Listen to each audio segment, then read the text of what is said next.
From Fox 8 Sports, this is the Overtime Podcast. From the Fox 8 studios in New Orleans, this is the Fox 8 Overtime Podcast. I'm your host, Sean Fazende, riding shotgun as he does each and every podcast. This is Andre Johnson. Junior. Do not forget the juniors. Very important to remember the JR at the end of the name. Before we get into today's content, be sure to like, share, rate, review. If you are watching us on YouTube, hit that subscribe button. Get that bell notification for when we drop that fire content. And also, once again, hello to the Gulf Coast Sports and Entertainment Network. Glad you have found us here, wherever you are. You could be in Birmingham, you could be in Lafayette, you could be here in New Orleans. So thank you for finding us here.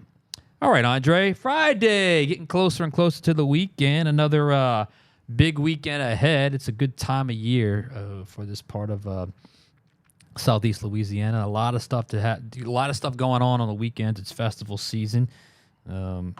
I'll be pretty active. How about you this weekend? Oh, I'll be active too. I told you last weekend I was in the house minding my business. That will not be the case this weekend. I've got a wedding that I'm the best man in, so I got a long day scheduled for Saturday. I got a wedding in a couple weeks, I believe. But this Saturday, I've got a pretty busy one. I'm a judge at a crawfish cook-off. Oh. Which, sounds like fun. And it is. Like fun. It's very fun. But then it becomes a little bit like, because you get like the teams bring the crawfish out to you. You got to constantly make sure you got to giving everybody their due. So you got to constantly take some, all right, get some water or whatever, kind of clean off the palate a little bit, and you get some more. So you got to keep score. So I'll be all in with that. And then I got to, is it gala or gala? I say gala. I've heard both. I'm going to stick with gala. Okay. And I've got a gala Saturday night for my daughter's school. So I got a pretty busy weekend up ahead. Probably just chill on Sunday. So, that'll be fun. Next week, not this week. Next Friday is Good Friday, so next week we'll have a holiday weekend up ahead. So that ought to be fun. So I hope you guys got a big weekend planned and enjoy your weekend. Whatever you plan to do, be safe, have fun, all that good stuff. All right, today, Friday, as we mentioned, getting closer and closer to the draft. In fact, 2 weeks from today will be the second and third round of the NFL draft. We are going to continue to talk about the NFL draft. And this week, or this podcast, this episode, we want to get into something y'all talk about a lot, something we talk about a lot, and something the Saints don't do a lot.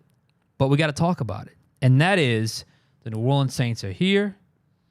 A little bit up the road in Baton Rouge, the LSU Tigers are here. The two biggest football powerhouses in the state of Louisiana, the two most popular, obviously one being NFL, one being college.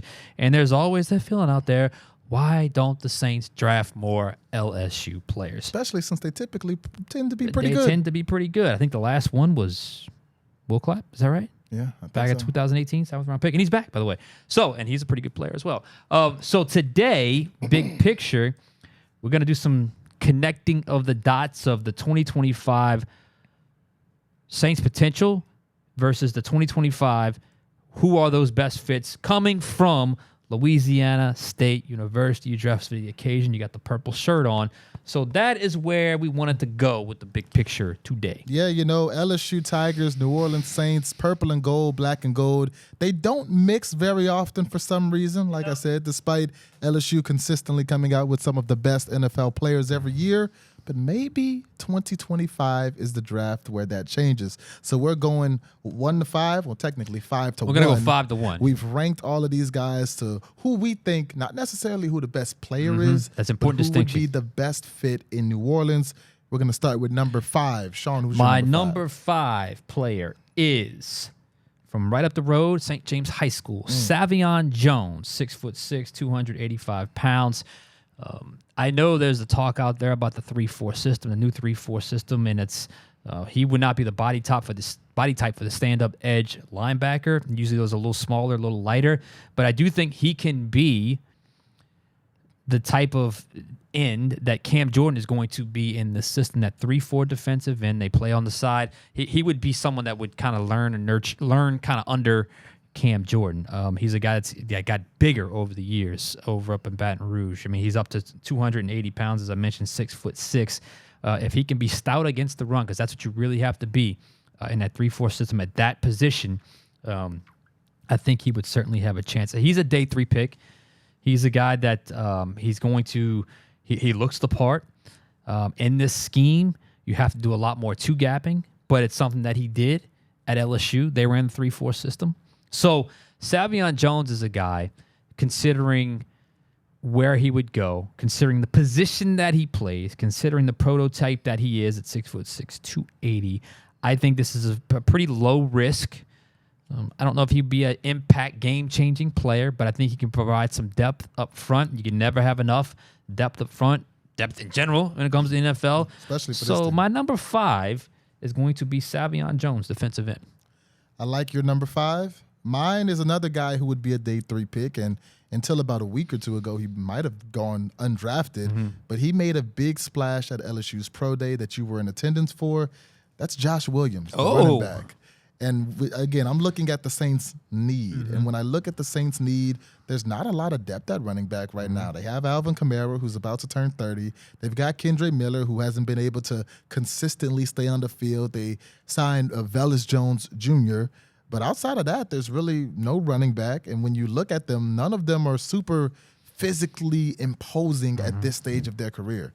Josh Williams was dynamic at that pro day. He ran a 4.45. He had a 42-inch vertical. He's an athlete with the potential to make dynamic plays. And when you look at the Saints offense, especially at the running back position outside of Alvin Kamara, who is the athlete with the potential to make dynamic plays? There's not many of them. I mean, there's Rashid Shaheed, just talking offense in general. Rashid Shaheed, your big play guy. Taysom can be your big play guy. Alvin Kamara had a few big plays last year, but there's not a lot of big play guys on that Saints offense. So obviously he wouldn't be anywhere near an every down back. But if he's a guy who can come in, show out in training camp, show out in mini camp, even having a role in special teams, you never know. I think Josh Williams, I love his athleticism and the potential that he has to be able to do some special things for the Saints.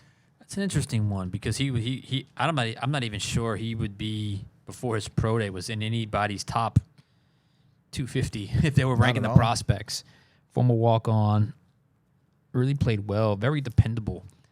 And wasn't able to show that the top-end playmaking ability at LSU, but I think he shows he has that kind of burst in him with that 40 time that he ran, the explosiveness that he had with the vertical, and also his ability, his strength. So he was very prepared for that pro day and made the most of it. Probably would be a 7th-round pick. Got to be honest, in a deep running back class, probably looking more like an undrafted free agent. But if you land a guy like that as an undrafted free agent, that's exactly what you want. They're the NFL's version of walk-ons. He knows all about that. So Josh Williams, I like it at number 5. And now we move to number 4. All right, number 4 for me. I'd be very curious to see where he ends up. It's probably a middle-round selection. Stand the line of scrimmage, but on the opposite side, I'm going with tackle/guard Emory Jones. Jones is a guy played right tackle last year. A little bit of an up and down year. I thought the LSU offensive line overall underachieved. That was a group that was supposed to be really, really good last year, but I still think he's a guy that's got the ability. I thought at some point he would have shifted to guard at the collegiate level. He never did. He stayed at that right tackle spot. I don't know where he projects to the next level. I know, given where you get selected, you don't really have a whole lot of choices. If they say, look, we want to train you at guard, you're going to train at guard. But at worst case scenario, he played the right side. Could he compete for the left guard spot? I don't know. But could he compete at right tackle? Yes. Yeah. I don't know if he'd win the job. You know, Penning did turn a corner last year, but you never know. And you want to get better everywhere. This is all about competition and getting better everywhere. I want everyone on the Saints team to get better from a season ago. And if someone else at your position group gets drafted, makes you better, they did their job. So Emory Jones is a guy that's, like I said, middle round. And if you can't address the offensive line early, which there's a chance that could happen, if you get this 3rd round, 4th round, 5th round in Emory Jones, I think that would be a solid selection for the New Orleans Saints. So number 4, Emory Jones. I agree, because when we looked at this Saints roster, You had Emory Jones number 4 too? not number 4, but I do have an offensive lineman. Okay. But just the need for an offensive lineman, when you look at the roster at the beginning of last year, we specifically said on this podcast, obviously we didn't know the mountain and the avalanche of injuries that would continue to happen. But we said if even one person goes down on this O-line, they're in a lot of trouble because there's not a lot of depth on this unit.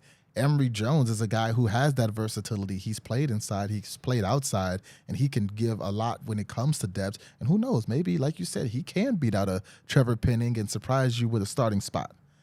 Who's your 4? This guy was very hard to place for me because if, like I said, we're going fit, not talent. If this was talent, this guy would be number 1 easily. My number 4 is Will Campbell. Okay.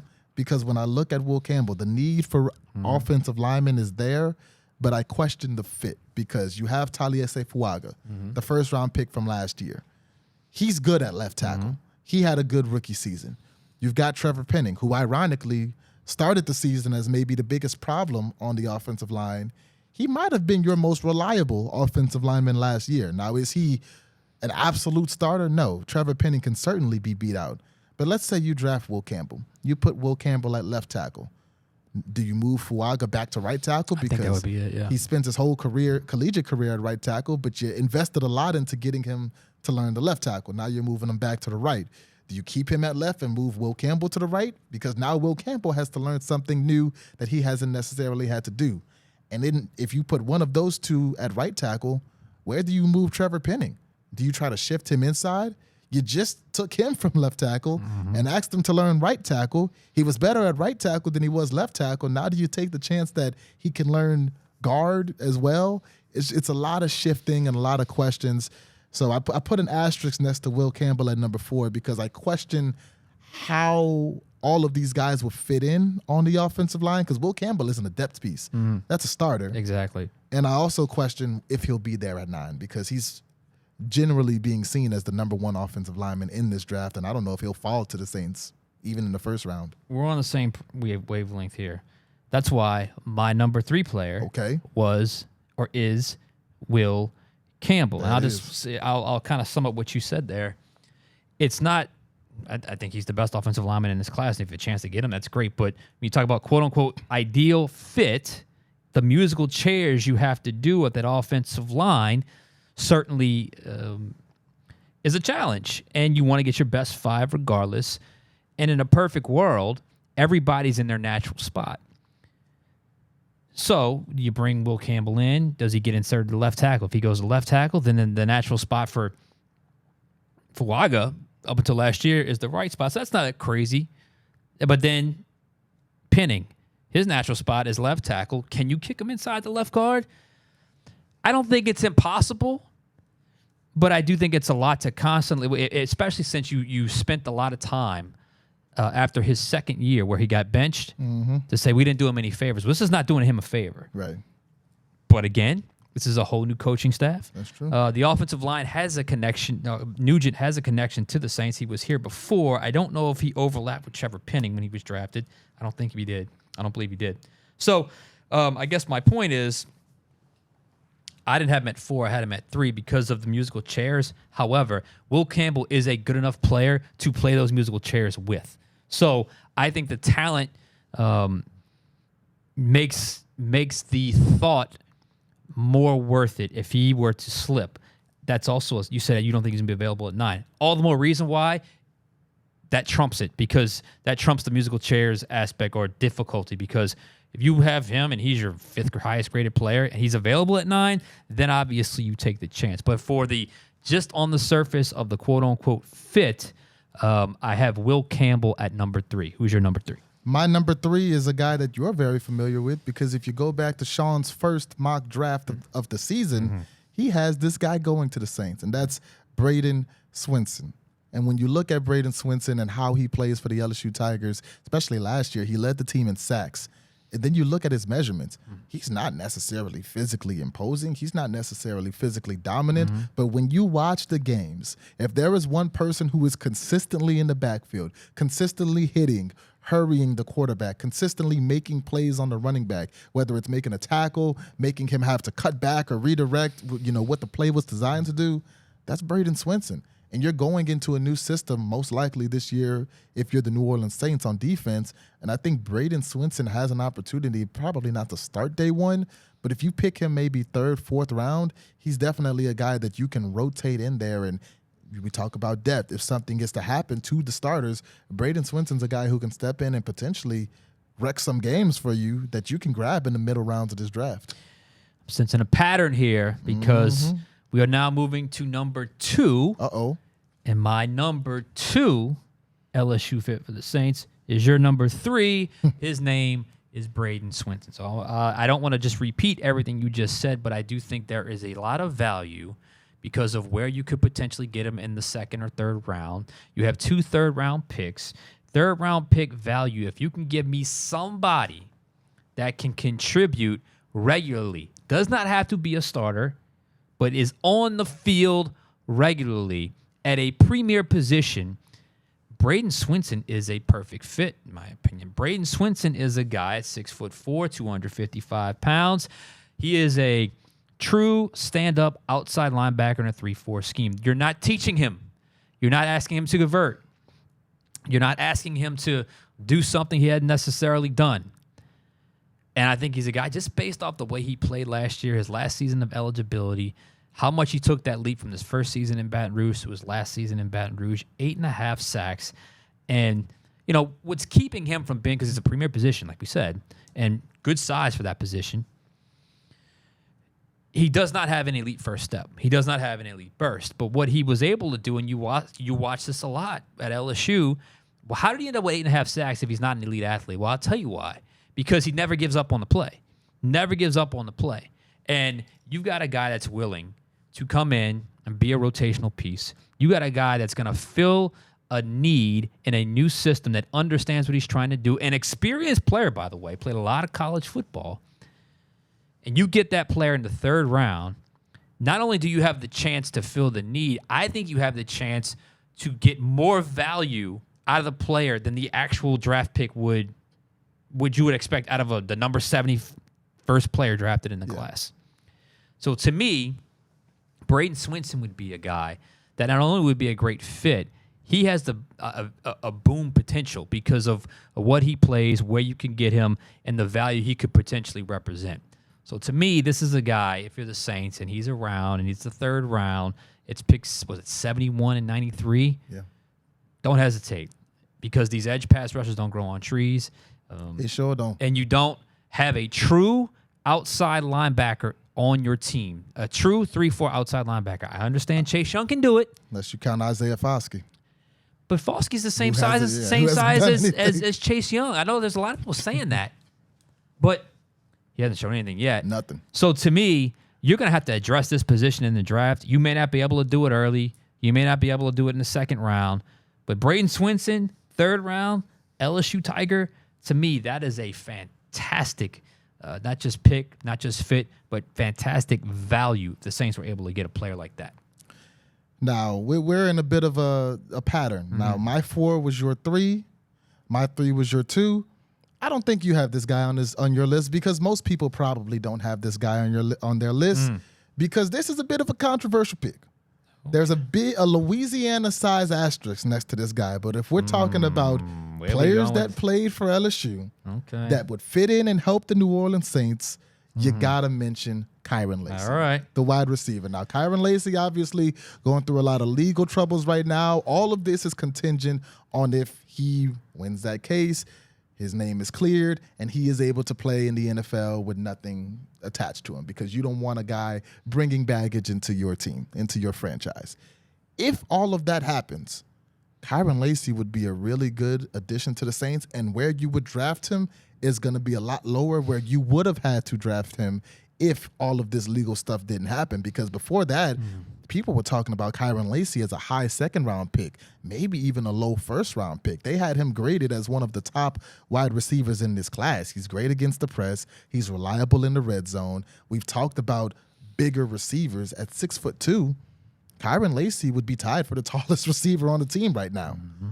Like, you're getting a guy who was arguably a first or second-round pick, and around where he'll probably get drafted, if he gets drafted at all, it's probably going to be the 5th or 6th round. So the value there compared to the talent of a Kyron Lacy would definitely be worth taking a chance on for the Saints. He would fit into what the Saints need, but obviously all of this is null and void if he cannot shake the legal baggage that he's got going on right now. Yeah, okay. Well, that's interesting. I was not expecting Kyron Lacy. Here's my... And he was at their pro day as well. Here's my somewhat, not rebuttal, but I agree. If somehow the legal situation gets cleared up and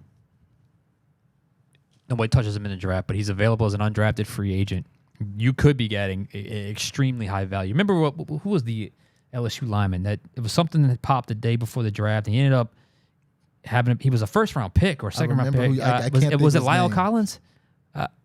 It might have been Lyle. Forgive me if I'm wrong on that. I remember when it happened. I can't remember the name. He ended up not getting drafted, and I think it was by design. They wanted to get to the undrafted ranks to kind of pick where he could go. But he obviously ended up having a good career. So I guess it could be I don't even know the exact details of the Collins thing, but in Kyron Lacy's case, here's what I didn't like about Kyron Lacy. And I'm not even talking about the legal situation. I thought the wide receiver production really dipped from 2023 with Malik, Brian Thomas. Well, Kyron was the 3 right there, right? Yeah. I think Aaron Anderson wasn't even on the field at that point. So 2024, when Kyron got bumped up to 1, Aaron Anderson got bumped up to 2. Who was the third receiver? Why am I drawing a blank right now? I don't even remember. But it just felt like there was a dip in the production from the wide receiver position, even though there was an upgrade when it came to the offensive line. There was a little change in quarterback. Obviously, we understand that. So that's why that was my only gripe when it came to Kyron Lacy. I think he's a 3 at the next level. I think he's a guy that can be productive, but he comes with some significant risks. And we'll just see how that draft plays out because he's got talent to play at the next level. I'm just very curious to see how it plays out because that legal situation is enough to scare teams. It really is enough to scare teams away. And, you look at the top receivers in the draft. It's Teteroy McMillan. It's Emeka Ibuka, maybe Luther Burden. Mm-hmm. He probably would have fit in probably after Luther Burden had all his legal stuff not happen. So he would have been drafted that high. So to steal a player like that as low, if you even have to draft him, like you said, he could be an undrafted free agent. So talent-wise, he would be a great fit, but obviously you got to shake the legal stuff. Now, as we head to number 1, I think it's very obvious who this player is going to be, considering the Saints we probably have the same who guy. We haven't named. All right. Who we got? Number 1, I am going with tight end Mason Taylor. Here's why. Saints have a need at tight end. This is a very safe pick. From the day he stepped on campus, he stepped in, he blended in, he started as a true freshman, and he was just steady Eddie the whole time. Had a fantastic pro day, both with the running, the bench press, everything. Mason Taylor is as safe as it gets. The Saints have a need at the tight end position. They need playmakers, and if you do not get, say, a Ty Warren in the first round, and the second round pick comes around, Mason Taylor could be the pick. And not only does Mason Taylor make sense, Mason Taylor fills a need. And because you have a young, bright offensive mind, that player is going to get on the field and make a contribution right away. We've been talking about this, how much the Saints need young, productive players on their roster. You need those rookie contracts. You need it to be cost effective. Mason Taylor, to me, is the best fit from purple and gold to black and gold. He's got NFL genetics on his mama's side and his daddy's side.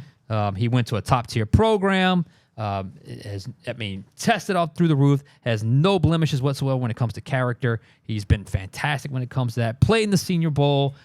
Just a very clean, very safe prospect. If Mason Taylor is around at pick, what did they have? Why am I drawing a blank? 40? Is it pick 40? 43, somewhere in there. Somewhere in the 40s, yeah. Don't hesitate. Unless you pick Ty Warren in the first round, I think Mason Taylor is the best fit from purple and gold to black and gold. What say you? Has there been any position for the Saints where you've gotten average or mediocre production from over the last 10 years? And they keep wanting more, and everyone keeps wanting more. Like over the last 10 years, the Saints have had an elite quarterback, an elite running back, wide receiver. They've had elite offensive linemen. They've had elite pass rushers, DBs. You have not had an elite tight end since Jimmy Graham's heyday. And every year we say, maybe this will be the guy, and it's never the guy. So you have a guy in Mason Taylor who you don't have to spend a first-round pick on. It doesn't affect your first-round, plans. You can get him in the second.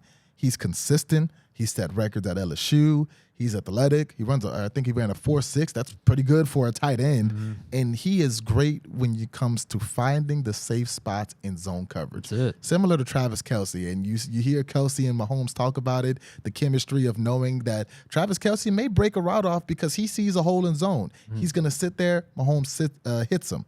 You see that a lot when it comes to Mason Taylor and Jaden Daniels and Garrett Nussmeier. And he can run any route on the tree. He is the NFL type of tight end, the kind of mold that these guys are built out of these days. Mason Taylor would be a great fit for any team in the NFL, honestly, but especially for the New Orleans Saints, a team that has been begging for elite tight end production for a long time, and they haven't gotten it probably since I was in high school.